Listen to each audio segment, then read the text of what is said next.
बिस्मिल्लाहिर्रहमानिर्रहीम। रज़ा इलाही अहल जन्नत का सबसे बड़ा इनाम होगा। तफ़हीमुल कुरान जिल्द अव्वल सफ़ा 238 सूरह आल इमरान आयत 15।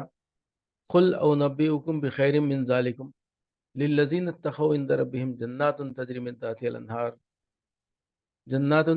तहतिहल अनहार खालिदीन फ़ीहा व अज़वाजुम मुतहहरतुम व रिज़वानुम मिनल्लाह वल्लाहु बसीरुम बिल इबाद। कहो, मैं तुम्हें बताऊं कि उनसे ज़्यादा अच्छी चीज़ क्या है। जो लोग तक़वा की रविश अख्तियार करें उनके लिए उनके रब के पास बाग हैं जिनके नीचे नहरें बहती होंगी। वहाँ उन्हें हमेशगी की ज़िंदगी हासिल होगी। पाकीज़ा बीवियाँ उनकी रफ़ीक होंगी और अल्लाह की रज़ा से वो सरफराज होंगे। अल्लाह अपने बंदों के रवैये पर गहरी नज़र रखता है। पाकीज़ा बीवियाँ उनकी रफ़ीक होंगी।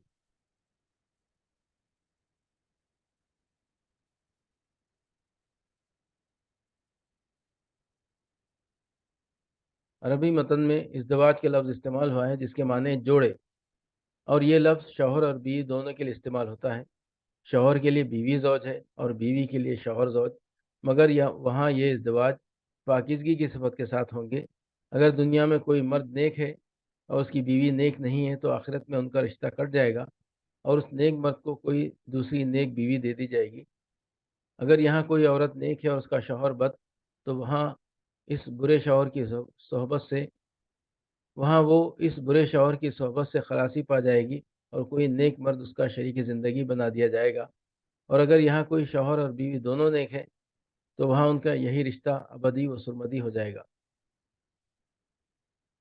अल्लाह अपने बंदों के रवैये पर गहरी नज़र रखता है, यानी अल्लाह गलत बख्श नहीं है और ना सरसरी और सतही तौर पर फैसला करने वाला है। वो बंदों के आमाल व अफ़आल और उनकी नीयतों और इरादों को खूब जानता है। उसे अच्छी तरह मालूम है कि बंदों में से कौन उसके इनाम का मुस्तहिक है और कौन नहीं है।